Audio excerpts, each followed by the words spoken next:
chapter 27, and when it was determined that we should sail into Italy, they delivered Paul and certain other prisoners unto one named Julius, a centurion of Augustus' band.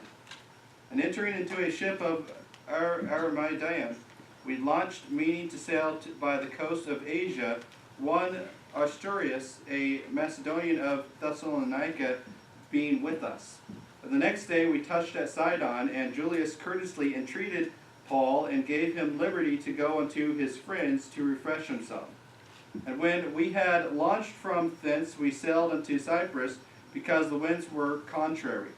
And when we had sailed over the sea of Cilicia and Pamphylia, we came to Myra, a city of Lycia. And there the centurion found a ship of Alexandria sailing into Italy, and he put us therein. And when we had sailed slowly many days, and scarce were come over against Sinus, the wind not suffering us, we sailed under Crete over against Simon.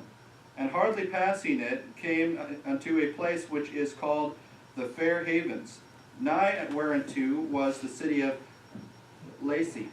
Now when much time was spent, and when sailing was now dangerous, because the fast was now already past, Paul admonished them, and said unto them, Sirs, I perceive that the voyage will be with hurt and much damage, not only of the landing ship, but also of our lives. Nevertheless the centurion believed the master and owner of the ship more than those things which were spoken by Paul. And because the haven was not commodious to winter in, the more part advised to depart thence also, if by any means they might attain unto Phoenix, which there to winter, which is a haven of Crete, and lieth toward south, west, and northwest. And when the south wind blew softly, supposing that they had obtained their purpose, loosing thence, they sailed close by Crete. But not long after there arose great a tempest wind called Eclodian, and when the ship was caught and could not bear up unto the wind, we lit her dry. And running under a certain island which is called Claudia, we had much work to do to come by the boat, which when we had taken up, they used helps undergirding the ship, and fearing lest they should fall into the quicksands, strake sail, and we were driven. And we being exceedingly tossed with a tempest, the next day they lightened the ship, and the third day cast out at our own hands the tackling of the ship. And when neither sun nor stars in many days appeared, and no small tempest lay on us, all hope that we should save us was then taken away. But after long absence, Paul stood forth in the midst of them, and said, Sirs, ye should have hearkened unto me, and not have loosed from Crete, and to have gained this harm and loss. And now I exhort you to be of good cheer, for there shall be no loss of any man's life among you, but of the ship. For there stood by me this night the angel of God, whose I am, and whom I serve, saying, Fear not, Paul, thou must be brought before Caesar, and lo, God hath given thee all them that sail with thee. Wherefore, sirs, be of good cheer, for I believe God, that it shall be even as it was told me. Howbeit we must be cast upon a certain island. But when the 14th night was come, as we were driven up and down in Adria, about midnight the shipmen deemed that it drew near to some country, and sounded, and found it 20 fathoms. And when they had gone a little further, they sounded again, and found it 15 fathoms. Then, fearing lest we should have fallen upon rocks, they cast 4 anchors out of the stern, and wished for the day. And as the shipmen were about to flee out of the ship, when they had let down the boat into the sea, under color as though they would have cast anchors out of the foreship, Paul said unto the centurion and to the soldiers, Except these abide in the ship, ye cannot be saved. Then the soldiers cut off the ropes of the boat, and let her fall off. And while the day was come on, Paul besought them all to take meat, saying, This day is the 14th day that ye have tarried, and continued fasting, having taken nothing. Wherefore I pray you to take some meat, for this is for your health, for there shall not an hair fall from the head of any of you. And when he had thus spoken, he took bread, and gave thanks to God in presence of them all, and when he had broken it, he began to eat. Then there were they all of good cheer, and they also took some meat. And we were in all the ship 216 souls. And when they had eaten enough, they lightened the ship and cast out the wheat into the sea. And when it was day, they knew not the land, but they discovered a certain creek with a shore, into which they were minded, if it were possible, to thrust in the ship. And when they had taken up the anchors, they committed themselves unto the sea, and loosed the rudder bands, and hoisted up the mainsail to the wind, and made towards shore. And falling into a place where two seas met, they ran the ship aground, and the forepart struck fast, and remained unmovable, but the hinder part was broken with the violence of the waves. And the soldiers' counsel was to kill the prisoners, lest any of them should swim out and escape. But the centurion, willing to save Paul, kept them from their purpose, and commanded that they which could swim should cast themselves first into the sea, and get to the land. And the rest, some on boards, and some on broken pieces of the ship. And so it came to pass that they escaped all safe to land. Let's pray. Dear Heavenly Father, thank you for the blessing of this passage, Lord. Thank you for the opportunity to consider the importance of this shipwreck, and what it has to do with your divine will, and also what it has to do with your protection, and the trust that Paul had in you, and that trust that extended out to the whole ship. And Lord, I just pray that you'll help us understand a few more things about how your divine will works, and how that we should react towards it.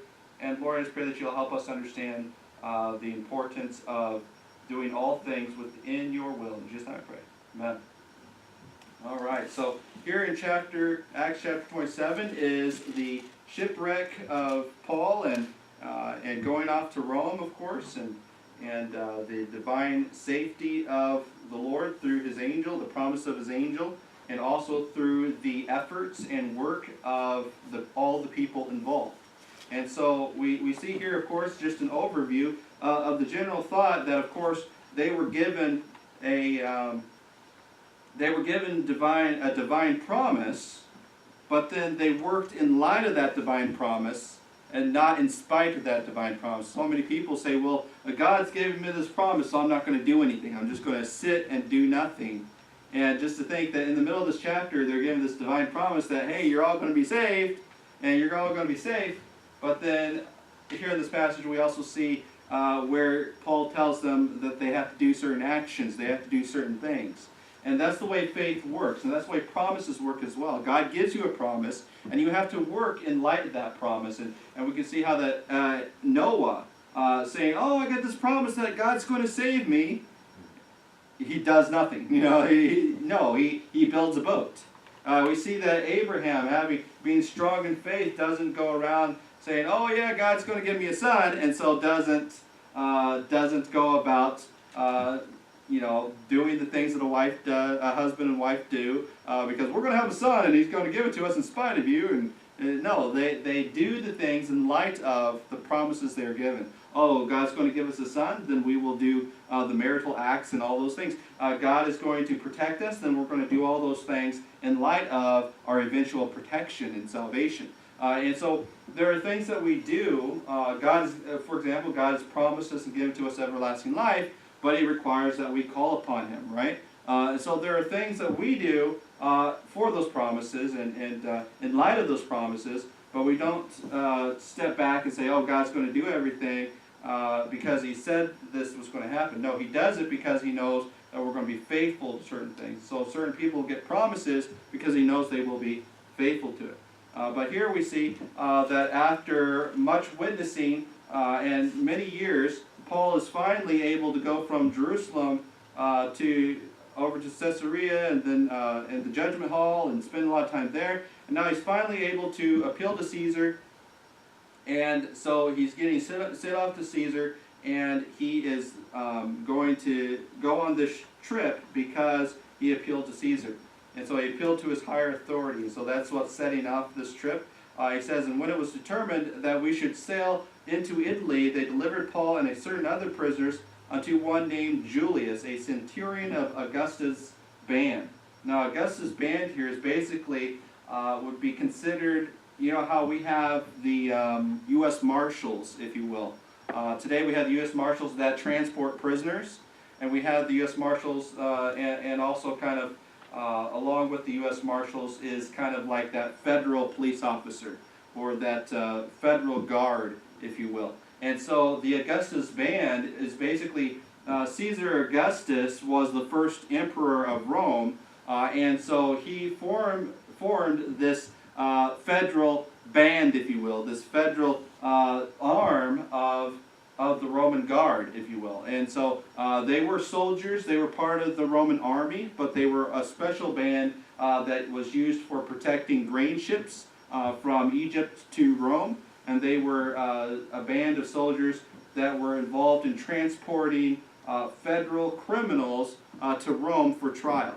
And so those were their jobs. Basically, the U.S. You know how they have the U.S. Marshals on the air marshals, if you will, on the airplanes and certain freighters to make sure that they have certain protection.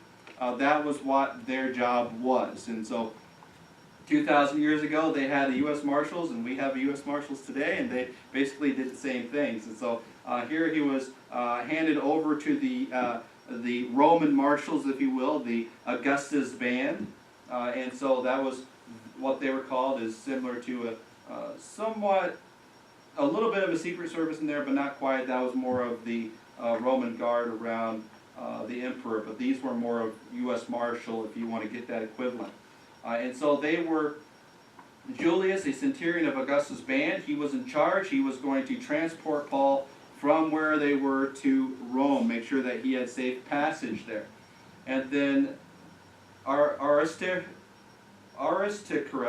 a Macedonian of Thessalonica, also went, and so it was Paul and Luke and Aristarchus, this Macedonian, that went. And so here in this passage, he's explaining who was basically going with Paul, and he says here, they delivered Paul and a certain other prisoners, one named Julius, a centurion of Augustus' band, and they entered into the ship of Arimaeum, which we launched, and meeting to sail by the coast of Asia, one Aristarchus, a Macedonian Thessalonica, being with us. And so, so the group is Paul, this Macedonian, and Luke, because that's that description there with us, and Luke is writing this book, and so that plural means that he was with them. And so it's these guys with him. And the next day we touched at Sidon, and Julius courteously entreated Paul and gave him liberty to go into his friends to refresh himself. And so he was allowed, because he was not condemned soldier or condemned Roman, but rather because they had a innocent until proven guilty, and so therefore, since he was not condemned, he was basically willing to go to Rome, and he was not objecting, and he was going on his own cause, he was allowed to go and be free along this trip. And so he was kind of like a prisoner, but wasn't a prisoner. He was being escorted through this. And so he's at Sidon. They're looking for transport, and when we had launched from thence, we sailed under Cyprus. And so they are going through here. They were intending at first to go along the Asia Minor, along the coast, Asia Minor, Greece, and then down through Italy. But the winds were contrary to going that route, and so they eventually have to, instead of going along the coast, they wanted to catch the wind, and so they had to go along Crete. And back in those days, the freighters basically had one large sail. It's not like the sails that we had where they had multiple angles and can adjust the helm depending on the wind, but rather these large freighters, the freighter would probably be, let's see, this room is about half the size. The freighter would be about, the width of this room would be the width of, or the length of this room would be the width of one of those freighter ships. And then just think the length of this whole building would be, so the length and width of this whole section of building right here would be the size of one of these freighters, about 36 feet wide and 40 feet in length would be these large freighters. And so so this room would probably be about, I don't know, about a quarter of the size of one of those ships, if you just think about that. And So about 276 people were on one of those freighters and so forth. And so it was a large ship, but not like extremely large. But it had a giant mast in the middle and a large sail coming down off of that. And so that was the basic general shape. And of course you had the slope sides, of course, just a picture. And on the end you would have two rudders. You would have the one rudder on one end of the ship, another rudder on the other end of the ship, and they would adjust those depending on where they wanted to go in the sea. And so they had the sail and the rudders, the giant paddles in the back that would kind of adjust the direction and speed of the ship. And so they had to, depending on where the wind was blowing that day, they would either go along the coast or they would go through the middle of the Mediterranean underneath Crete, and that's the way they ended up going because of the wind underneath Crete, which is about the middle of the Mediterranean. And we had launched from thence. We sailed under Cyprus because the winds were contrary. So there's Cyprus and there's Crete, and they went underneath those trying to catch that wind. And so basically if they could go north in the wind, they would go north. If they could go west in the wind, any wind that they could catch to get to the general direction they were wanting to go, that's what they would do. And so because the winds were contrary, when we had sailed over the Sea of Cilicia and Pamphylia, we came to Myra, a city of Lycia, and there the centurion found a ship of Alexandria sailing into Italy. This was a grain ship going from Alexandria to Italy. So the federal marshals, if you will, they basically, if it was a grain ship, was a federal ship to take grain to Rome, and so they would be able to get trips on those for military and government purposes. When he had sailed over the sea to Cilicia, and there the centurion found a ship of Alexandria sailing into Italy, and he put us therein. And when we had sailed slowly many days, and scarce were come over against Sindelius, the wind not suffering us, we sailed under Crete over against Salome. So they ended up changing their route they had intended to take. And hardly passing by it, we came to a place which is called the Fair Havens. And so they're very slowly going westward, and they're trying to make their way north, but the winds aren't helping. And so if they follow basically the winds, when they hit up against one of these islands, would get pushed back, and so that even that wind's going a certain direction, it would be pushed over so that they would be able to catch it around these islands, to kind of like how you would use to swing themselves around, if you will, through the wind. And so that's what they were trying to do. And hardly passing by, we came to a place which is called the Fair Havens, and nigh whereunto the city of Lassi. There we go, good, anyway. So the Fair Havens there is basically, it's called Fair Havens, but basically this place was not very fair to be at. It was a small little town, and none of the, no crew really liked to hang out there because there's nothing to do there. You know, you think of these, sailors, you know, they cuss like a sailor, and they'll do all these crazy things, and they're used to large towns when they get off leave, and there's nothing to do there, so they don't want to stay in a small little town for the winter. But the wind was so contrary that it took them a lot longer than they expected to get here. And so much time was spent, and sailing was now dangerous because the fast was now already passed, and Paul admonished them. So they ended up having a long time here. They were already behind schedule, and they did not want to stay in Fair Havens, and it was already past the fast. This fast, where it says here, basically, the fast was the Day of Atonement. You know, of course, you think of the harvest is the 7th month, September. The harvest is in September, and it's their 7th month in Israel. And basically, that Day of Atonement is also the end of the harvest, you know, judgment time, if you will. But of course, it also is centered around natural harvest season.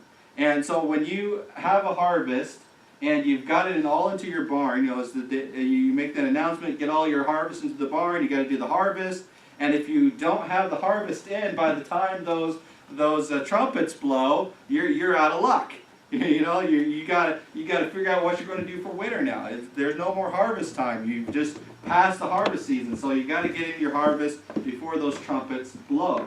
And the same way it is with, of course, Judgment Day, is that if you want to save souls, you got to get it in. You got to get those sheaves in before the trumpet blows for the judgment. Because when judgment comes, there is no more redemption for sin. But anyway, during that season, once that atonement trumpet blew, that would basically be prepare for winter. After that celebration, they would prepare for winter, get everything in the harvest, get everything ready for winter until you can finally plant for the next season. And so basically every Jew knew that once those trumpets blew at the fast, you did not want to travel.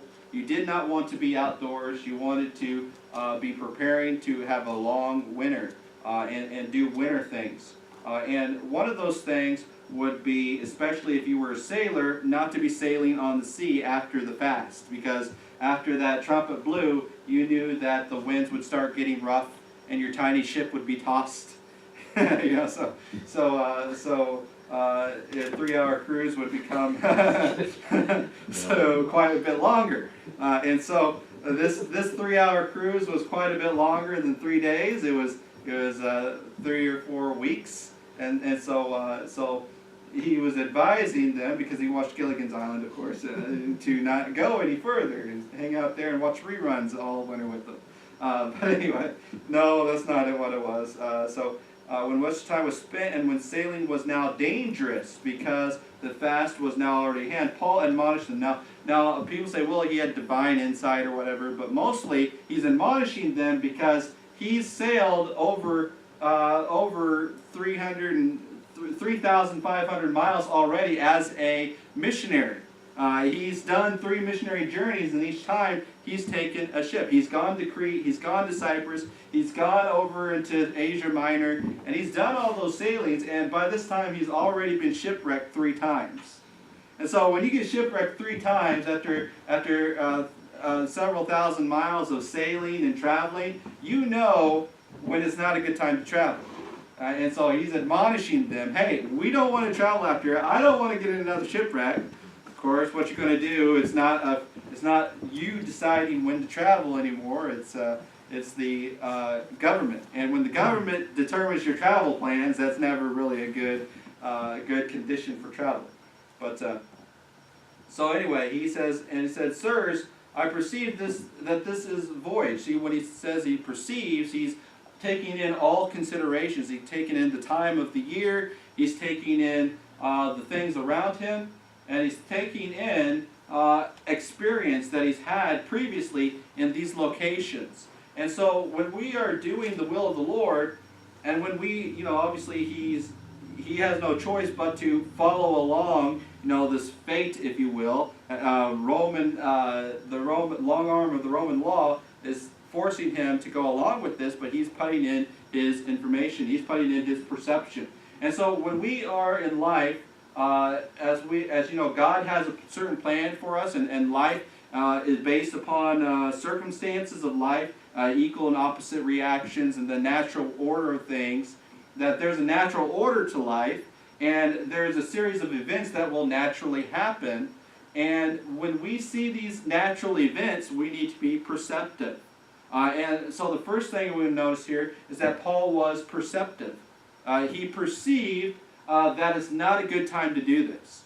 So oftentimes we as Christians say, well, this is the way we've always done things, this is the way we should do things, and so forth. And even the Bible says, the time for war, the time for peace, the time for the time for love, the time for hate. There's a time and a season for things, and we need to learn what those seasons are. Just because you do something on a schedule, and just because something becomes a traditional thing to do, does not necessarily mean that's the best thing to do. You need to be a perceptive people. If it is, obviously, if it's 3 inches of ice outside on Saturday morning, and it's 10 degrees below zero, and the wind is blowing, making a wind chill of negative 20 below zero, you don't go, well, I'm going to go so winning anyway. I mean, there are things that you do, you wait for the proper season to do them. Now, obviously, there's something to be said about consistency, and there's something to be said about those things, but you need to be perceptive of the reception that you will be getting, the value of something. The Bible talks about how that, except they count the cost. They perceive, they need to decide these things. You cannot just do things on blind faith and expect God to come through for you. Oh yeah, God's going to keep me safe, and yet I'm going to do stupid stuff. No, you need to be perceptive. And so in the Bible, even though, again, the verse you quoted before is, the horse is prepared in the day of battle, but safety is of the Lord. And so we need to understand that we are supposed to be perceptive, and God will take care of our safety, yes, but that does not say, okay, God's going to be for my safety. God's going to send 10,000 angels and protect me, and so I can jump off of the steeple. The devil tried to tempt the Lord with that. He says, hey, you can do these rash, silly things like jumping off the highest steeple of the temple so that everybody can see all the angels that are going to protect you. To do rash things, to force God into a miracle, if you will. So many times people, a lot of the, if you will, the Pentecostal healing preachers, they will try to make a display of miracles. Jesus did not display his miracles, if you will. He healed people because he saw their faith. He healed people because he wanted a particular purpose to be done. He did not do it for show. He did not just say, bring all of these people here and do all these things. No, as he came upon them, he healed them, and it was natural. It was not contrived. And here he is perceiving that this voyage will be with hurt and much damage, not only for the landing and ship, but also of our lives. So he perceived something here. He did not rashly say, well, the ship will be destroyed and our trip is going to be ruined, but God's going to keep us safe. In his perception, he did not see the divine protection of the Lord in this trip. He knew that this is not a wise trip to take, and so advised against it. Yes, God eventually does give him the promise of the angel that comes along later and says, I will give you everybody in the ship to be protected, and that's a divine blessing in spite of the foolish, rash direction they decided to go. And so, first of all, we notice that he was perceptive based upon his experience, based upon the time of the year, and based upon general advice. General advice that people would prepare for the winter and so forth, and the dangerous conditions.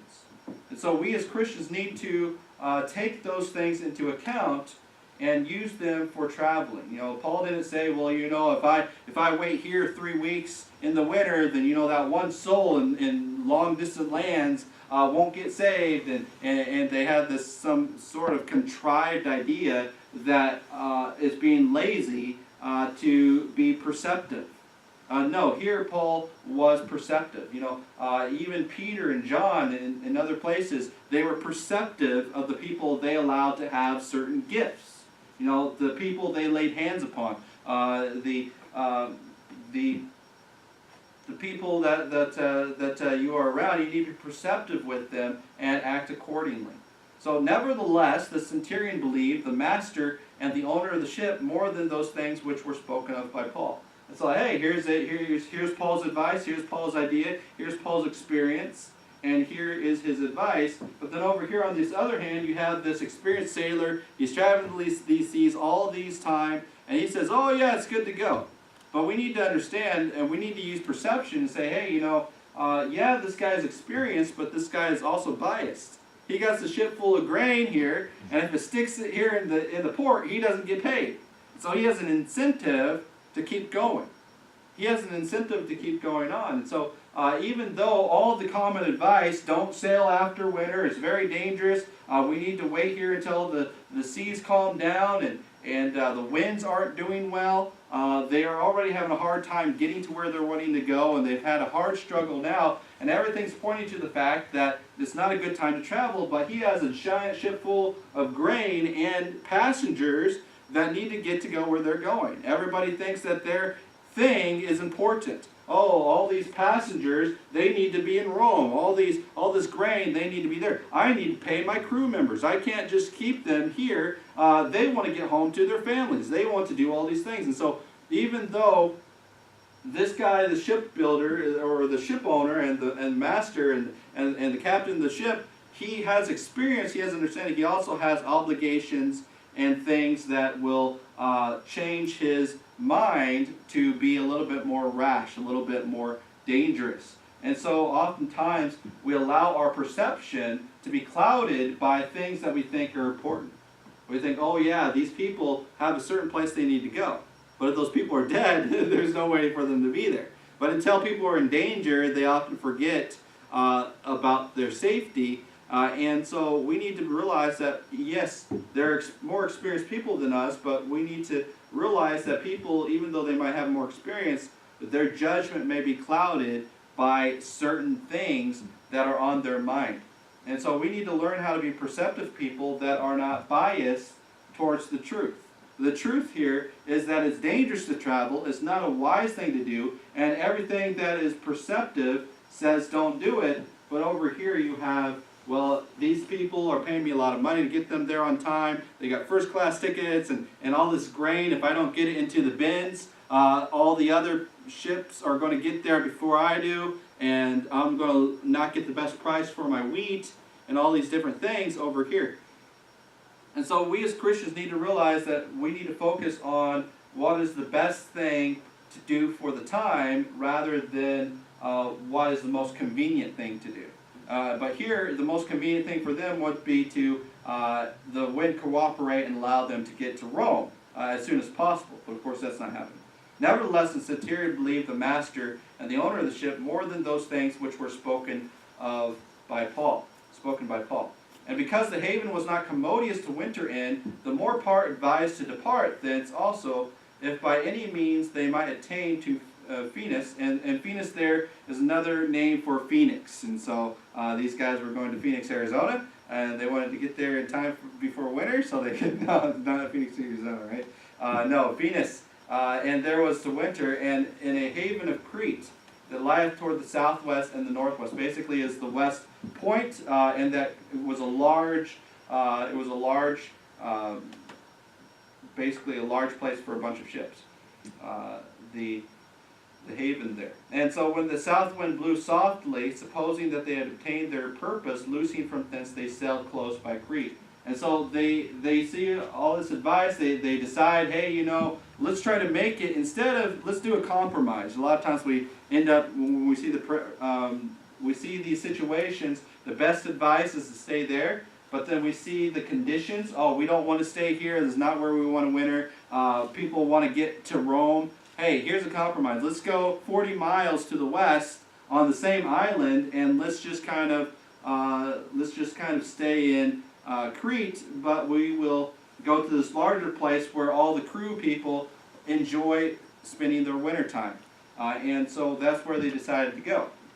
So oftentimes people, rather than doing the best advice or going with the bad advice, they will try to do a compromise between the best advice and somewhat bad advice. You know, so that is where they ended up going, and they did not listen to Paul, and they moved on. And so they're moving on, it's blowing softly, and so they got a slow wind, supposing that they had obtained their purpose, loosing thence they sailed close by Crete. But not long after, there rose against it a tempestuous wind called Aeroclodian, and when the ship was caught, they could not bear up into the wind, we let her drive. And so this came upon them so suddenly that they didn't expect it, basically. Because by the time after the feast, the winds will go one way one second, and then another way another second, and you don't know where they're going to go. So they waited for this wind, and they caught the soft wind, but that soft wind was just drawing in power to this big storm that was going the other direction down southward. And so they're taking this westerly soft wind, supposing that they obtained their purpose, loosing since they sailed close by the Crete, but then the Eclodian pushed them southwest and off for their course.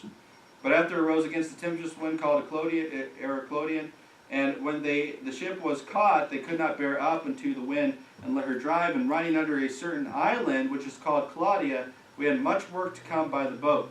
Now there's the large boat, and then there's the lifeboat, the skiff, if you will. Basically, back in those days, the lifeboat was towed behind the larger boat, so that they would basically have plenty of room on the main boat, on the main ship. So there's the large ship, and then there's the lifeboat trailing behind on a rope. And it came upon them so fast they didn't even have time to bring in the lifeboat, because when the bad weather comes in, they normally put it on top of the deck. And so when they had taken up, they'd used much work to come by the boat. It came upon them so suddenly that they had to struggle to even get the lifeboat onto the main ship. And when they had taken up, they used helps, undergirding the ship, and fearing lest they should fall into the quicksand, strake sail, and so they were driven. So this location has a bunch of shallow water.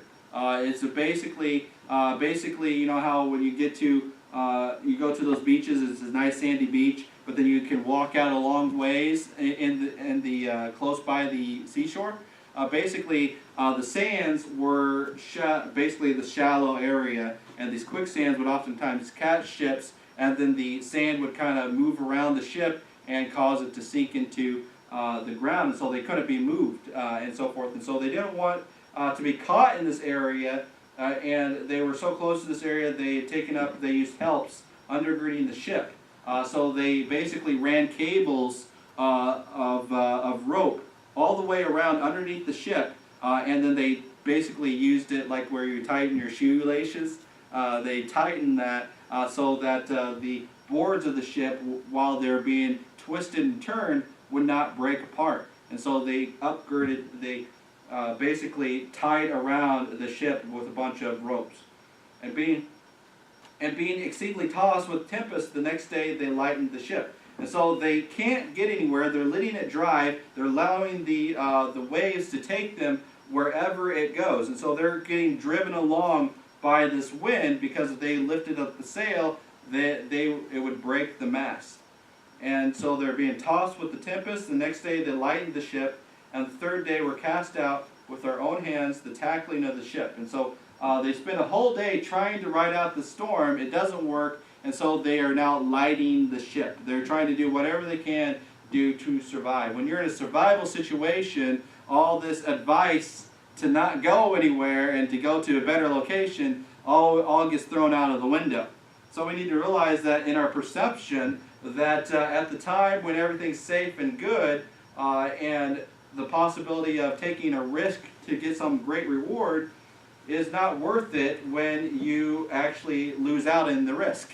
And so we as Christians need to realize that, yes, we trust the Lord, but we should not take risks beyond what is reasonable to do. And so we have to, as Paul did here, to perceive situations. And if the situations, if there's a risk that outweighs the reward, as in death versus getting there a few days early, or getting something a little bit quicker, we need to take the safer route, the more precautionary route. And so this is an okay thing to do. It's not a problem to do this. A lot of times Christians will think, well, you know, what if we lose that one soul, or what if this, what if that? No, you do by perception, you don't do by what ifs. And so we need to understand and learn that principle. Learn to perceive and count the cost, and to do those things. And so when we prepare properly, then God's divine protection will be there for us, of course, but we're preparing properly in the will of the Lord and according to the will of the Lord, and they work together, and that's taken into account. And the third day was cast out our hands, the tackling of the ship. So they're casting out all the non-essentials, but they're not yet casting out the cargo. They're just tossing out anything that is not important. And when neither sun nor stars in many days appeared, and no small tempest lay upon us, all hope that we should be saved was then taken away. So there's no more hope, there's no more safety. But after long absence, Paul stood forth in the midst of them and said, Sirs, ye should have hearkened unto me, and not have loosed from Crete, and to have gained this harm and loss. And so we need to understand that, yes, sometimes with great risk comes great reward, but we as Christians need to understand that we need to work off perception. We need to work off a reality. We cannot work off pie-in-the-sky ideas. And so oftentimes Christians try to force God into a certain situation by saving them rather than going off of the natural order of things. God wants us to work with the natural order that He has put in place. Yes, if you pray and you seek God's face and you desire something, God will change the natural order of things to help you if He so desires. But unless God so desires, and unless you have a divine promise from the Lord, you should not go off of that. Now, of course, if they're in the Bible, in Scriptures, there is a divine promise, and you base your life upon those divine promises that God has given to you, then that is part of perception. That is part of the natural order. The promises of God are part of the natural order. If God gives you a promise that is contrary to what is normal, then you can rely on those promises of God as part of your perception, and then you can receive those promises as you take a hold of them in faith. But you don't go contrary to the promise of God. You don't go contrary to the promise of the natural order of things in order to prove God faithful, or prove God this, or prove God that, because you're now trying to make God your little genie. No, you as a Christian need to work off the perceptions and the things that God has given to you in a reasonable, understanding way. And this is what Paul is telling them, is that they should have listened to reason and understanding rather than take the risk of taking this trip, which caused this great harm, because all perception said you're going to have a great loss, but they in faith, oh yeah, we can make it, we can do it, by gung-ho, pull us up by our bootstraps, and we can get this done. So oftentimes we as Christians try to, everything is contrary, but then, shows, hey, bank account shows there's not money to do this. The expertise of the church shows we can't do this. The things of the church show that we can't do this. Oh yeah, but I'm believing in God. I'm believing and trusting in God, even when it's contrary to the promises of perception and concepts that God has prepared for you. For example, if a church has no ability to do a certain ministry, you don't say, well, God's going to do this certain ministry. The first day we started this church, we didn't say, well, praise the Lord, we're going to have a bus ministry, and we're going to have a children's ministry, and we're going to do all these things, and my wife is going to be in charge of it all. No. That is beyond reason, because obviously my wife cannot be around sick people. And it's beyond reason because God has given us a certain area to work within, and if nobody has the ability to drive a vehicle that has a CDL class certification, then we cannot buy a bus and say, God will just send them all, and in faith we can do all these things. No, you have to work by perception. Your church is built by Christ, and you have to build the ministries based upon the abilities of the people that God sends you. So oftentimes churches try to do too much too quickly, and they are not trusting in the anything other than, oh, praise the Lord, the church down the street does this, and so we're going to do it too. No, you need to base yourself off of perception. Even when you step out in faith, you're doing it on things that you can perceive that can be done by what God has sent your way. By counting the cost, you say, hey, if we do this with what we have, we'll be able to do it, and God, I'm sure, is in it, and He's given this promise, and that's how we do it. And so that's how perception works. We perceive what directions God would have us to go. And if we're seeking a direction from the Lord, we pray to the Lord, hey, Lord, what direction should we go? Should we do this or should we do that? And when you perceive what should be done, that's the direction you should go. And a lot of that has to do with natural. natural order of things, the natural courses of things, and it also has has basis upon the promises of God. And so if it goes against the natural order and it goes against the natural promises of God, then you should perceive that it's not the thing that you should be doing. So oftentimes Christians do things contrary to those two things because they want to get some great reward or some risk that is not worth the price, because they will ruin their ministries because of it. Try to have a ministry in the wrong way. A lot of churches try to have bigger crowds by drawing them with the wrong things. The thing that you draw people with is the thing that you must keep them with, and if you draw them with the wrong things and unbiblical things, you'll have to keep them that way. And so here he says, you should have listened to me, you should have hearkened to me. Now I exhort you to be of good cheer. Now here's the nice thing about this is that even when we're foolish, when we're trying to serve the Lord but we're foolish and we do something that's wrong, not correct, God oftentimes has mercy for us. He gives us sure mercies. He gives us, He helps us out of the situation. We can't always rely on that, but we should expect that if we are in good faith trying to do the will of the Lord, and the will of the Lord in this situation was for Paul to get to Rome. So even if the captain of the ship and the centurion went against the natural perception, God had a divine plan for Paul to be in Rome. And so even though they did foolishly and put themselves in this bad situation, because God had a divine purpose, God was going to fulfill that divine purpose. He says here, and I exhort you to be of good cheer. Cheer up though, for there shall be no loss of any man's life among you, but of the ship. So he says here, you could have saved the ship. You see, a lot of things is that in perception, God expects us to work off His promises and off of the perception of the natural order. But if we go contrary to that, there will be mercy for us, but we will suffer loss. David, when he went contrary to the will of the Lord, it was a season for when kings went out to battle. He was supposed to be in the battle, but he went contrary to that, and he ended up lusting after Bathsheba, and then he went after that, and he caused his life to become shipwrecked because of that situation, if you will. And yet God and God gave mercy for him. He forgave his sin. He deserved death because of what he did, but he was forgiven. But he suffered loss of his child, the result of that bad situation. So what do they lose here in this situation? They suffered loss of the ship in that bad situation. So even though there was mercy for them, their salvation of life was there was a loss of a ship. So we need to understand that if we go contrary to the promises of natural order, there's going to be loss in our situation. We're going to suffer something. We're going to lose something.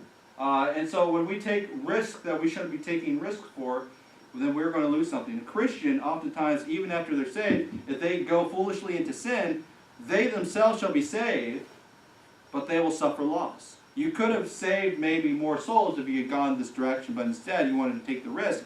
Now you suffer loss of that soul, even if you yourself are saved. And so we need to realize that even if we think, oh yeah, we can do this, we can force God into this situation to help us, we need to realize that even if God is merciful, we will suffer loss by putting God in those situations. And we ought not to do that. It says, I exhort you to be of good cheer, for there shall be no loss of any man's life among you, but of the ship. For there stood by me this night the angel of God, whose I am and whom I serve. So notice this, that God, the angels are ministers to those that shall be heirs of salvation, according to Hebrews. And so here in this passage, God sent a guardian angel, a protecting angel, to protect him in the midst of this wrong situation. If they had followed the advice of Paul, they would have been in fair havens, right? They would have stayed there, they would have not been caught up in the storm, and they would have been safe there. But in His mercy, He provided for their salvation by giving an angel protecting them through the storm. And so oftentimes, even when we go contrary to those things, He'll send a protection so that when the natural, it's like a protecting hand of God, is the angel there. The natural event that was supposed to happen and will continue to happen will go over them, but they will be in this protected shield, if you will. And there will be tumults all around them, but they will be protected. For there stood by me this night the angel of God, whose I am and whom I serve. So we see here, of course, the perception that God expects them to live by, and the foolishness that caused them to be in this bad situation. But then we also see the protection of God through it, so that His divine will be completed. So we notice here, of course, we talked about previously when we went through the book of Genesis with Joseph, but also that God uses free will of man here to be in this bad situation, but His divine sovereignty allows there to be protection in spite of the foolishness of man.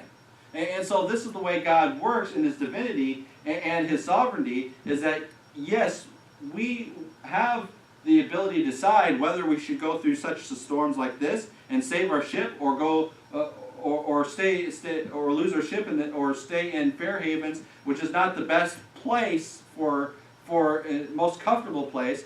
But when we stay there, we can have protection and safety from the storm, or we can go through the storm but to get God's will, whether or not you went into the storm, continued. If they stayed out of the storm, Paul would eventually be in Rome. If they went through the storm, Paul eventually is going to be in Rome. So we see that the divine will of the Lord is going to continue whether or not this ship stayed in fair haven or not. But what is the difference in the time? Is that if they stayed in fair haven, the ship would have been saved. They would have not suffered shipwrecked. And then also, if they went through the storm, they lost the ship. So there is consequences for man's will. Think about the generation of unbelievers. There was going to be an Israel in the land. That was beyond question. That was divine will of the Lord.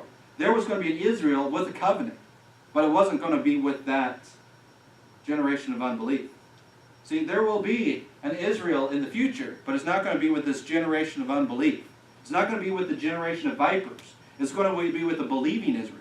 But the thing is that they're going to suffer loss. There could have been Israel in that land 40 years earlier than there was, but because an unbelieving generation refused it, they died, they suffered loss, but yet Israel still went into the land. You see, so God's divine will still continues, even if it is contrary to the will of generations and groups of people.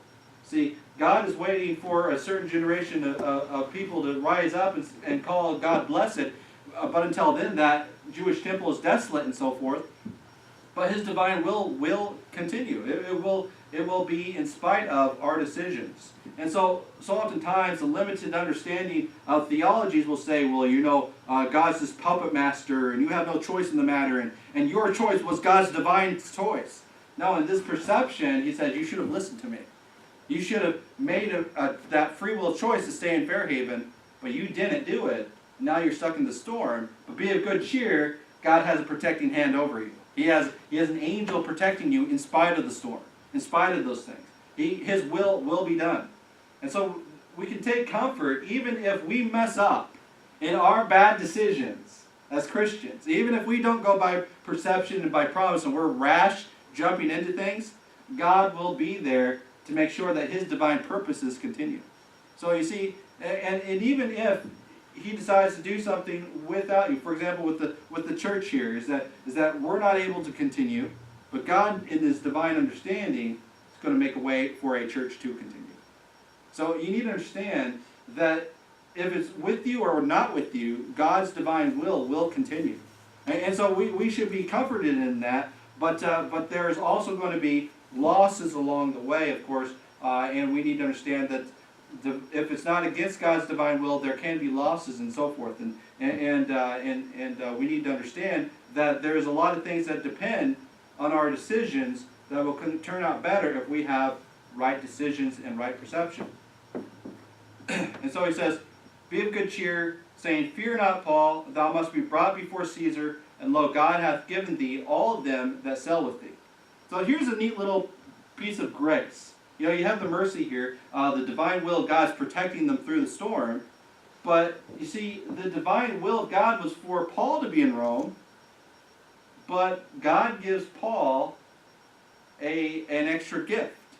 He gives Paul 276 men, or 276 people here on the ship that would have been lost in the storm. Maybe perhaps if Julius had picked a different ship. Now maybe God's divine will would have been on a different ship, and these guys would have been lost in the storm. Just think about that. Is that because Paul was with them, they were saved. And same way with Jesus Christ as well. It's because we are with Christ, we will be saved. If we are underneath Christ, under His authority, we will be saved. But if we were underneath the law, shut up under the law, and Christ never died, and we were never with Christ, where would our covenant of law be? Nowhere. It would be dead. It would be null and void, and so forth. And same way with the death, burial, and resurrection of Christ. Paul talks about in I think 1 Corinthians chapter 15 is that if God had if those who had slept in Christ, or those who had faith in Christ, but Christ never rose again, if Christ never died, was buried, and rose again, then we would be all most miserable. I believe that is. In fact, let's look at that real quick. I believe it is 1 Corinthians chapter 15, verse 18. You see, the same way with this ship, because Paul was with them, the whole ship was saved. So too with Christ, because we were with Christ, all of us will be saved, because God's divine will of salvation is to save His Son. And saving His Son through the natural judgment of God that was placed upon Him, and because sin could not hold Him to our death, He was able to be saved from it. 1 Corinthians chapter 15, verse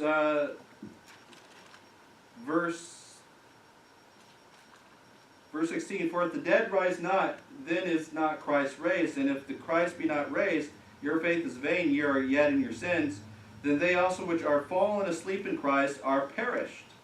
If in this life only we have hope in Christ, we are of all men most miserable. But now is Christ risen from the dead, and become the firstfruits of them that slept. For since by man came death, by man came also the resurrection of the dead. And so here this perception is that, all those Old Testament believers that had fallen asleep before Christ and before His death, they were asleep in Christ. We're all saved by Christ. They're asleep in Christ. But yet if Christ had not died and was buried and rose again, all of those would have perished. And we who are alive, still having this faith, are miserable because it's not effectual unto us. So if Christ had not died and rose again, it was buried and rose again, then they would have not gone through that.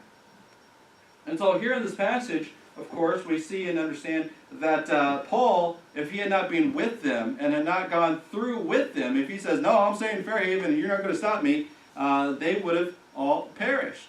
They would have not been in that same ship with them. And so when we are in the divine will of the Lord, there's protection. And so we understand that, yes, there's perception. We should do things based upon the promises of God that He's given to us. And there's mercy in our foolishness. But then we need to understand that the mercy is there and the grace is there for those who are still in the divine will of the Lord. So yes, God allows us to make mistakes, and yes, God allows us to make rash decisions, but the protection is if we stay with the divine will of the Lord. So if God wants us to do certain things, He will allow for our free will. He will allow that protection to continue on there.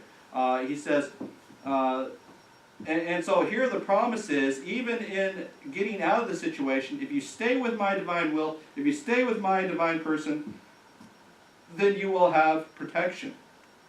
Wherefore, sirs, be of good cheer, for I believe God, that it shall be even as it was told me. Howbeit, we must be cast upon a certain island. Excuse me. So here is the divine will of the Lord. That yes, Paul will go to Rome, but you will be cast upon a certain island. God's going to use their decision to be cast upon a certain island, and His divine will is that they be cast upon that certain island. And so now their decisions are factored into the divine will of the Lord, for his divine purposes to end up on Malta. And so it's not to be in Rome first, you got to go to Malta first. And so even in their rash decision making, you see the divine will of the Lord working. It's that God wanted them to be on this certain island so that these islanders in the next chapter will be able to see the gospel. They will hear the gospel and they will be able to talk with Paul. Whereas if Paul had never been on this boat in the middle of this large sea, in the middle of this storm, and they go through this whole situation, they would have probably never ended up on Malta. But now they are. Of course, then again, if they stayed in Fairhaven and God's desire was that they be in Malta as well, then they'd probably end up in Malta as well, but that's beside the point. So he says, "Wherefore, sirs, be of good cheer, for I believe God that it shall be even as it was told to me." So if you receive a mercy, and we need to understand that we need to believe God. That is the focus of faith. He perceived the situation. He acted accordingly to the situation. He perceived the promises of God, and he acted according to those promises of God. And every step of the way, he believed God. And so whatever you do, when we need first perceive the situation, is it the right thing to do? We must rely on the promises of God, and then we also, even through the difficult times, believe God in the situation. How would God handle this situation? How do we get out of this situation? If we ended up going along on a rash decision, how do we work our way out of this situation? And so that's what they do. He says, "I believe God that it shall be even as it was told me. Howbeit." So yes, there's faith. Howbeit, we must be cast upon a certain island. They lost the ship, and they lost the direction of where they would have gone. So oftentimes people have a certain direction in life they think they're going to be going. They make a bad decision, and God changes the direction of where they would have gone. Or they had an idea of where they wanted to end up in life, but God puts events in their life to no fault of their own. See, Paul didn't want to go on this situation, but he had to go along with it. And so there will be certain events in your life that will take place that will take you from where you expected to be to a place that you never expected to be. And you need to allow the divine will of the Lord to take you through that situation because there will be, through no fault of your own, decisions that are bad that you have to go along with.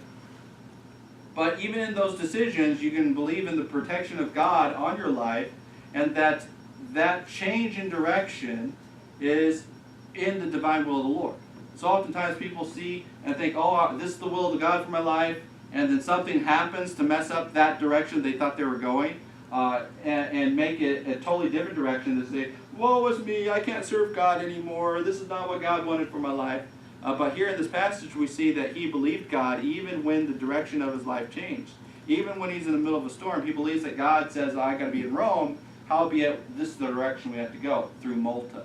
There are times even you in your life, you know direction God wants you to go, but because of certain situations, you have to go a roundabout direction. You may not always get there in the time that you expected.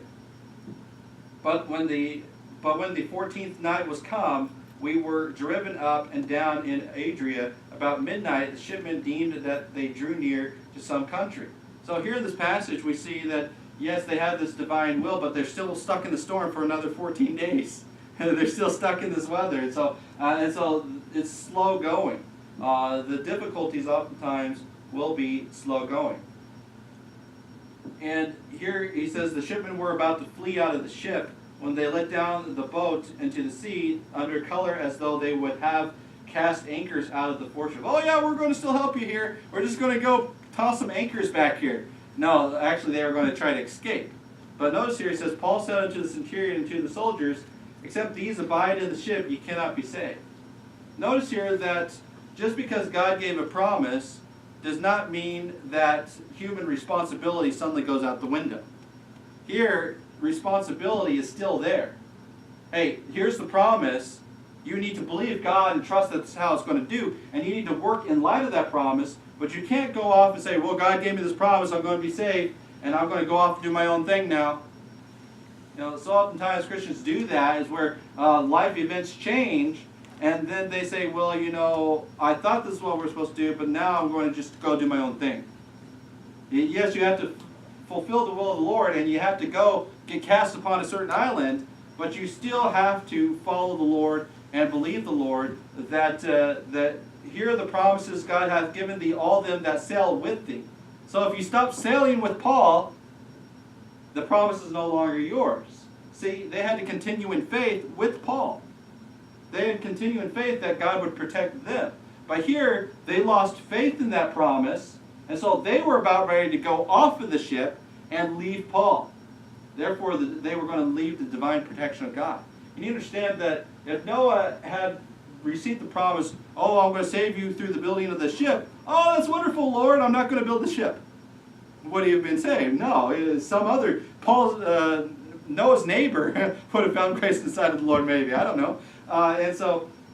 Or he would have gotten another person who had been faithful. And so we need to understand that God's divine protection is for you, and the promises are for you as long as you believe in them and work in light of those promises. You cannot just kind of sit around and do nothing and expect God to give you his promises. Now, yes, there are certain promises that he says, hey, stand back and watch me work. But other promises he says, watch me work and go through it. You know, and so salvation is kind of like one of those things where he says, stand back and let me deliver you. And just have faith that I can do it. Don't try to work it. I will do it. And then other promises he says, hey, you know, if you want this blessing or that blessing, do this or do that. He will tell you to do certain things.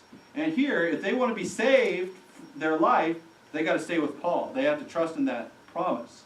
And so here there is perception and promise that he bases all of his actions on, even in situations of not of his own making and not of the best option. Paul said to the centurion and to the soldiers, except these abide in the ship, ye cannot be saved. Ye cannot be saved. He's not just those sailors, but rather everybody on the ship.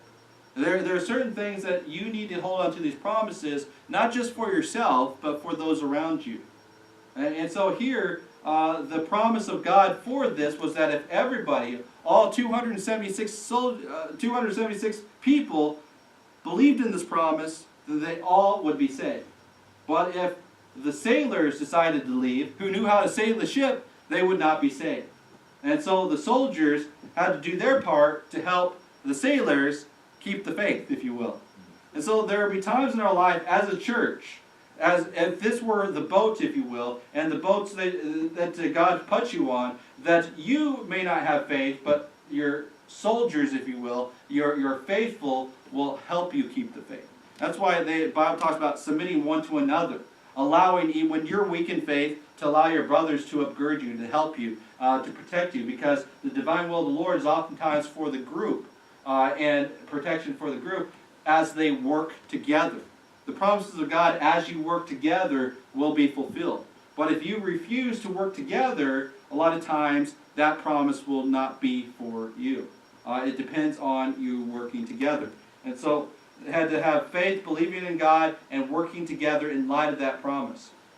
The soldiers cut off the ropes of the boat and let her fall off. Here, they lost both boats. They lost the lifeboat because of foolishness. First of all, they got in the storm because of foolishness. They lost the lifeboat because of foolishness, and then they lost the boat in the end. And so there won't be just one foolish mistake. There will oftentimes be multiple foolish mistakes, and it won't be the optimal situation that life gives you.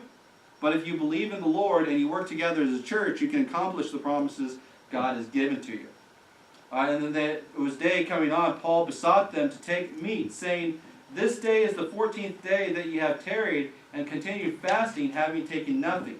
So here they are, they're fasting. Oh, woe is us, we're not going to be able to survive. He says, wherefore I pray you, take some meat, for this is for your health. We need to care for our health as we go through certain situations. As we trust in the Lord and the promises, we need to base our actions off of perception, natural order of things. We need to base it off of the promises that God has given to us and divine order of things. And then we also need to, as we go through those situations, care for our vessel, care for our health. So it does no good for you to be faithful in the things that God's called you to if you are sick in your house. So oftentimes people use excuse, well, this is what makes me comfortable. I just need to unwind, so I'm just going to eat a ton of ice cream. I'm just going to unwind, so I'm going to eat a ton of cake. I'm going to unwind and not go out and exercise. I'm not going to take care of my vessel. And so we need to understand that part of perception, part of the natural order of things, is caring for the things that God has given to us. We are stewards of the things that God has given to us. Stewards of God's promises. Stewards of God's church. We are stewards of those things. And so he says, wherefore I pray you, in light of those promises God has given to you, in light of working together for the divine purposes of the Lord to get us where we need to go, we need to take care of our health.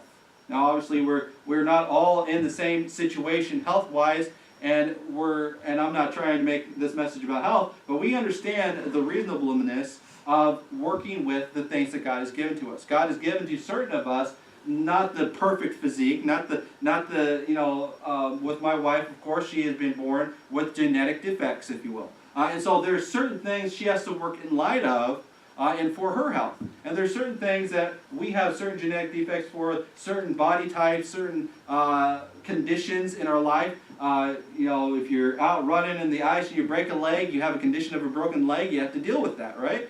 And so there are certain things that God has put in light of that, but in light of what situation God has given to you, you need to do things for your health. You need to be healthy even going through difficult circumstances. And so here he says, take some meat, for this is for your health, for there shall not an hair fall from the head of any of you. And notice this here, of course, he says, not a hair not fall from the head of any of you. And now, am I supposed, this could be literal, I'm sure, but if a hair falls from one of the soldiers, or a hair falls from one of the people, then all bets are off. My hair just fell down to the ground there. I don't believe in these promises anymore. Sometimes people take upon the smallest, minute little thing, like a hair falling from a head, to say, well, the preacher or this person said that this was the promise of God, but this minute little thing happened, and so I guess it's not going to happen. And so I take this more of, of course, again, it could be literal. I wasn't there to count the hairs of the heads and whatever, but this is more of a phrase saying that you're not going to be hurt if you continue on, you take care of your health. So they didn't take care of their health. I'm pretty sure some of their hair would start falling out. So he says this is for your health. You in light of your situation, you continue taking care of yourself. And so in these things we can see perception, we can see protection, and we can see preservation, health, and our participation in it, and so forth. So in the divine will of the Lord, all these things work together to fulfill the word of the Lord. And not in spite of those things, but together in those things. When they had eaten enough, they lighted the ship and cast out the wheat of the sea. And when it was day, they knew not the land, but they discovered a certain Crete with a shore into which they were minded, if it were possible, thrust in the ship. So they were minded. They were minded in this. And so we see in the middle of this, at the beginning, a perception of mind. This is what we should do. They go contrary to that. And at the end, we see a perception of mind. This is what we should do. And they go for it. But in the middle of it all is divine protection of the Lord, even though that they were told to be perceptive. They should have been perceptive. They should have done what was right. But regardless, they kept on to the promises of the Lord. And then the next, they kept to their health. And they kept together. And so here, when they were all together, in the same mind, they went to the right direction. And when they had taken up anchors, they committed themselves unto the sea and loosed the rudder and bands, hoisted up the mainsail to the wind, and made towards the shore. And then falling to the place, and the soldiers took counsel to kill the prisoners, lest any should swim out and escape. But the centurion, willing to save Paul, kept them from their purpose. See, at the beginning, he didn't keep them from their purpose, and they suffered loss. But then at the end, he was minded to look towards Paul. You know, when we're doing the divine will of the Lord, we need to look towards those that God has put in authority over us, that God has placed for our protection. That oftentimes when we see God's will, when God's divinely working with somebody, we should seek to help that person with that divine will, because we will be under that same protection. And so that's one of the blessings of working with somebody that you know is doing the will of the Lord, is because you will be under his same protection. And you be minded to hold the church together under that person's direction.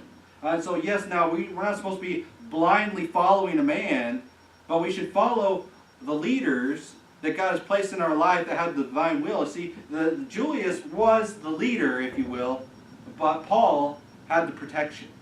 And Julius perceived that rather than taking advice of the soldiers in this situation and losing his protection, because before he took the advice of the sailors and lost the protection and safety he would have had on the trip, so he wised up and he stopped the advice of the soldiers to kill the prisoners because he knew that divine protection was with Paul. And so when when the seas start getting rough and your tiny ship is tossed, but we need to understand that we need to keep the faith, we need to keep together, we need to keep under the direction of God's man that God has put there in your life for such a season as this, to keep them from their purpose. There will be dissension, there will be divisions among a group of people. 276 people is a fairly large church here, you know, even though they were not willing to have it. But notice here, I just thought this was interesting real quick, is that in verse 35, when they had thus spoken, he took bread and gave thanks to God in presence of them all, and when they had broken it, he began to eat. A lot of commentators they basically believe that this was possibly a Lord's Supper, if you will. You know, so in this figurative way, you know, now he prayed for his food. You know, so every time we pray for the food, not necessarily the Lord's Supper. But he break it and pass it around, and perhaps they believe that there's a hint towards that he taught them what the Lord's Supper meant. You know, this is when they took the bread, this is my body, and so forth, teaching them that they need to be sticking together in this whole thing, in this situation, and keeping the faith and all this. And so there might be something into that, but 276 people would be, even in our count, a large church, and thinking about this stuff, how that we keep the unity of faith in the body, being members one of another, and being faithful under the New Testament and so forth, keeping in mind those things, and even when there's dissension among the soldiers, to counsel was to kill the prisoners, and that was according to their law, but he realized and said, hey, rather than natural law, I'm going to do divine law, which says to follow after the Lord. And so there are a lot of times when the situation gets rough, people will say, oh, no, I'm not going to follow that man anymore. It's a tough season, everybody for himself. Let's just do what's natural. No, we need to say, hey, no, keep following God's man. He will keep us safe even through the storm. And they cast themselves first into the sea and get to the land, and the rest, some boards and on broken pieces of the ship. And so it came to pass that they escaped all safe to land. When we follow God's will, even in our mistakes, we will be safe to land when we're in God's divine will. And so this is how God's divine will works with the free will of man, even in mistakes, even in accidents, to get us to where they need to be. And of course, next week we'll talk about the island and so forth. But in this thing, we need to understand how we work in relationship with the divine will of the Lord is to use our perception, is to make right decisions, and to rely on the promises of God, and to stick with God's promises together, and to follow God's man through the storm. And we do those things, we will be able to have the best use of God's promises, the best use of God's protection, and we will all get there safely together. But if you try to leave the ship, if you try to ruin it, you can ruin it, and lose that divine protection. But if we stick together, we will all escape, all safe to land. So let's rely on the promises of the Lord, but don't use the promises of God as an excuse not to follow in perception and right thinking and right ways of dealing with one another just because you think I got this divine protection so I can do whatever I want. Let's work together with the Lord's protection, with the Lord's will, with our will. Like Christ said in the garden, not my will, but thine be done. He melded his will, his free will, with the Lord's will, with his Father's will, so that they would be one will together, so that divine purposes would be completed together in the best way possible. Let's pray. Dear Heavenly Father, thank you for blessing and giving us this word. I pray that you'll continue to guide and protect us as we do your will. And Lord, I just pray that as we go throughout life, looking towards your promises and doing things in light of your promises, that we will not be rash, but we will perceive the environment around us and the right direction to go, the right promises to rely on for the situation, and to, even if we are caught up in the wrong direction, that we'll continue to stick together as with our church and with the people that you cut into our lives, and that we'll continue to stick together, stay healthy and well, and do those things you call us to do in your divine purposes as you lead us. In Jesus' name I pray. Amen.